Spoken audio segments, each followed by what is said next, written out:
Kue baru rasa gula merahnya masih susah mekar. Kok bisa? Yuk temukan jawabannya dengan menyimak video ini sampai habis, karena di vlog kali ini kita akan uji coba 3 resep yang berbeda dan kita sama-sama akan mempelajari kira-kira di mana ya letak kesalahannya.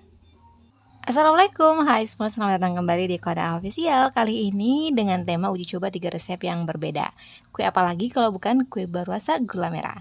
Sekedar info, alasan saya membuat eksperimen ini karena saya masih dalam tahap belajar, sama sekali tidak banyak pengalaman. Tapi saya penasaran kenapa ketika kita mencoba satu kue baru rasa itu rasanya kadang tidak sama.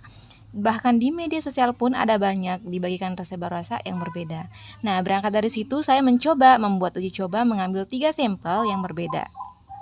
Ketiga resep ini dibagikan oleh yang punya, disertai dengan foto atau video yang menunjukkan kue baru rasanya itu berhasil mereka dengan sangat baik. Di uji coba kali ini saya pilih baru rasa gula merah karena tantangannya itu lebih berat daripada baru rasa gula putih. Sampel resep ada 3, saya sebut saja resep A, B, dan C. Takaran dan jenis bahannya akan saya tuliskan di kolom keterangan. Secara garis besar, perbedaan ketiganya terletak di durasi pengocokan dan jenis bahan yang digunakan. Durasi pengocokan untuk resep A dan B sebatas mengembang dan tidak sampai pucat, sementara resep C mengembang, kental, dan pucat. Adapun penggunaan bahan yang berbeda di antara resep A, B, dan C. Yang pertama, resep A dan C sama-sama menggunakan 2 jenis gula pasir, tapi bedanya di tepung. Resep A menggunakan tepung terigu dan beras tentunya dengan perbandingan 2:1. Sementara resep B itu menggunakan campuran kedua jenis tepung, yaitu tepung terigu dan tepung beras, tapi perbandingannya 1:1. Kemudian perbedaannya lagi, resep B menggunakan gula aren tanpa gula pasir. Dan adonan saya bagi 2, yang pertama saya beri tepung beras sepenuhnya tanpa ada campuran tepung terigu, kemudian sisanya saya tambahkan tepung terigu dengan rasio 1:1. Pada proses mengadoni, perbedaan signifikan itu terasa sekali di resep B, di mana terasa sangat lengket. Katanya itu adalah ciri khas dari penggunaan gula aren yang sangat banyak. Selain itu, konsistensinya juga lembek, mudah melebar saat ditata di loyang. Hasil akhir untuk resep A, pertama mengembang dengan baik tapi masih malu-malu retaknya. Garing di luar tapi lembut di dalam.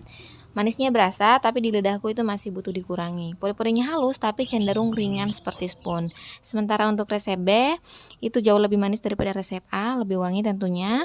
Kemudian saat ditepungi dengan tepung beras, itu masih belum bisa retak dengan baik, masih mulus. Tapi saat ditepungi dengan campuran tepung terigu, dia berhasil mereka dengan baik. Tapi kue dengan tepung beras, itu terasa lebih padat.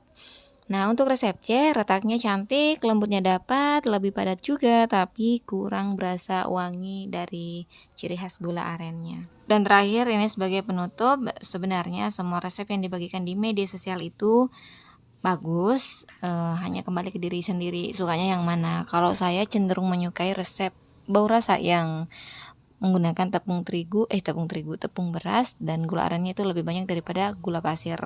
Karena suka yang teksturnya padat dan wangi khas gula aren, meskipun masih kesulitan membuatnya retak atau merekah.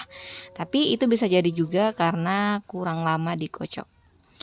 Ya, tapi soal retak itu bukan masalah sih sebenarnya. Kue yang tidak retak itu tetap enak, yang penting mengembang dan lembut.